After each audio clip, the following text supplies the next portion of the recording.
everyone. Ready for a deep dive into something that's got us all a little, well, concerned. We're talking about artificial sweeteners this time. Yeah, those little packets we put in our coffee thinking they're doing us a favor. Exactly. And we've gotten a ton of questions from you about this, especially about one sweetener in particular, erythritol. You sent us a really interesting article about it, and, well, it sounds like there might be some things about this sweetener that aren't as sweet as we thought. Yeah, it's in everything these days, isn't it? Diet drinks, desserts, even some medications. It's everywhere. And up until now, it's been seen as this totally guilt-free alternative to sugar, right?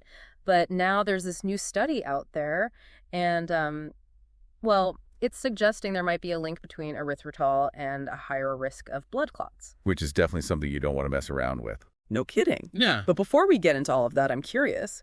Do you use erythritol? Let us know. But for now, let's back up a bit and make sure we're all on the same page. Can you give us the erythritol 101? What is it, and why should we care? Okay, so in a nutshell, erythritol is a type of sugar alcohol. It's kind of like those other sugar alcohols you might have heard of, like xylitol or sorbitol, but maybe not quite as famous. Right, right. And the thing is, it is found naturally, but in really tiny amounts. We're talking some fruits, fermented foods, that kind of thing. Yeah. But the erythritol we're all consuming, that's mainly manufactured. Ah, so it's not exactly coming straight from the fruit basket. Exactly. And the big appeal, and why it's become so popular, is that it's almost 0 calories. Doesn't spike blood sugar, doesn't contribute to tooth decay. Basically, all the things that give regular sugar a bad rap. Okay, so it sounds almost too good to be true, right? Right, and this is where this new research comes in. It's like, finding out that your favorite miracle cleaning product is actually toxic. Ugh, don't even get me started on those. So what did this study actually find? Well, the study itself was relatively small, involved about 3,000 participants, Okay. but they followed them for 3 years, which is actually longer than a lot of studies like this. And what they found was that people who had higher levels of erythritol in their blood, they were significantly more likely to experience serious heart problems. Serious, like what? We're talking heart attack, stroke. And it wasn't just a small increase in risk either. Oh, no. The people in the study who had those highest levels of erythritol, they had about double the risk of these cardiovascular events compared to those with the lowest levels. Double. Wow, that's a pretty big jump. But how do we know it's actually the erythritol causing these problems and not something else? I mean, correlation doesn't equal causation, right? Exactly. So to figure that out, they did some lab experiments. And this is where it gets kind of interesting. They exposed blood samples to erythritol. Okay. And they found that it increased something called platelet hyperreactivity. Basically meaning it makes those platelets in your blood more likely to clump together. Hold on. Platelets, as in? Platelets are those tiny blood cells that help your blood clot. Right, of course. So what does it mean for those to be, what was it? Hyperreactive. Yes, Yeah. hyperreactive. Why is that a bad thing? Okay, so you can think of platelets kind of like little plates in your bloodstream, right?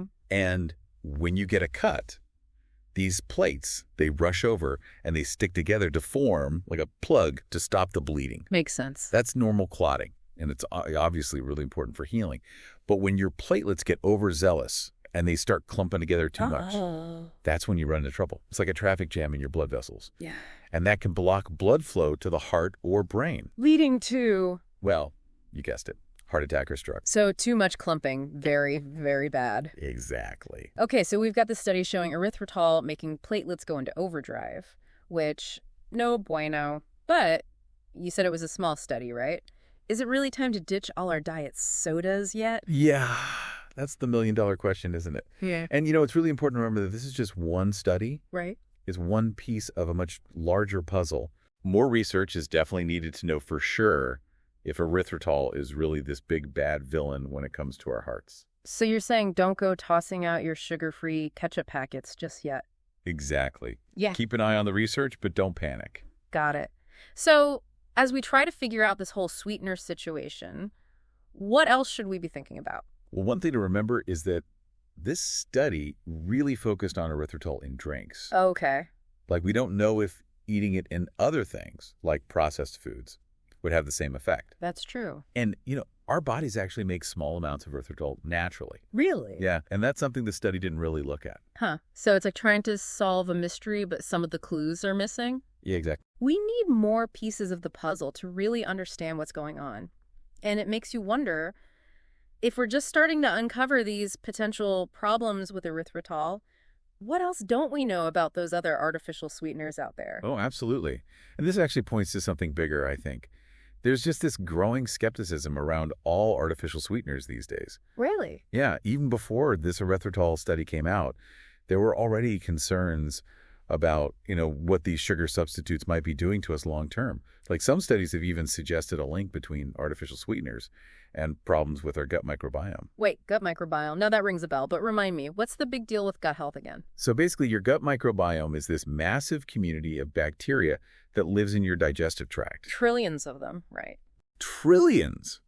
And they're not just hanging out there. They're actually super important for all sorts of things. Like what? Like digestion, obviously, but also your immune system, even your mental health. Wow, okay. Yeah, and more research is showing that if something messes with that balance in your gut, Which can happen from what we eat, right? exactly, Yeah. that can lead to a whole bunch of health issues. We're talking obesity, diabetes, autoimmune diseases, even depression. Okay, so gut health is definitely something to take seriously.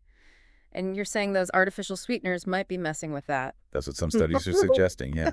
Although we definitely need more research to say for sure. It's complicated, but it kind of makes you think twice about those artificial sweeteners, right? Yeah. Even the ones that are supposed to be safe. Totally. It's like they might not be as innocent as we thought. So we've got the heart risks, the gut stuff, anything else we should be keeping in mind. Well, here's another thing. A lot of the supposed benefits of artificial sweeteners, like helping us lose weight or control our blood sugar, turns out the evidence for that is actually pretty mixed. Wait, really? I always thought that was the whole point of using I them. know, right? Yeah. You'd think that'd be a slam dunk. But some studies have actually shown that using artificial sweeteners might backfire when it comes to weight. How so? Some researchers think that when you trick your taste buds with artificial sweeteners, your body's like, wait a minute, where's the sugar? And it actually makes you crave sweets even more. So you reach for the diet soda thinking you're doing something good for yourself. Right. But then you end up wanting sugary snacks even more. Yep. It's kind of ironic. That is pretty ironic. But it makes sense, I guess. Our bodies are pretty good at adapting. They are. And when we start introducing things that mess with those systems... Who knows what's going to happen? Right. So with all this new information, this new research coming out, where does that leave us? I mean, should we just give up on artificial sweeteners completely? Is that the answer? So should we all be swearing off these artificial sweeteners? It seems like every time we think we've got an answer, a new study comes out that just makes things more confusing. Well, I don't think it has to be so black and white. It's not really about making some big decision to never touch this stuff again. I think it's more about just being a little more aware. Okay, so being mindful, not militant when it comes to sweeteners. Exactly. Think about it this way. Yeah. Next time you reach for that diet soda, just take a second and ask yourself, is this really what's best for me? Makes sense. But how do we even figure that out? Should we be avoiding artificial sweeteners completely? Or is there some kind of middle ground here? Well, the World Health Organization actually just came out with a new recommendation about this. Oh, really? What'd they say? They're basically advising people to limit their intake of non-sugar sweeteners. Interesting. Yeah, they did this whole big review and found that these sweeteners weren't really helping people manage their weight in the long run. And they might even be increasing the risk of things like type 2 diabetes, heart disease, even premature death in adults. Okay, so that's not good. It sounds like the experts are saying we need to be pretty careful with this stuff.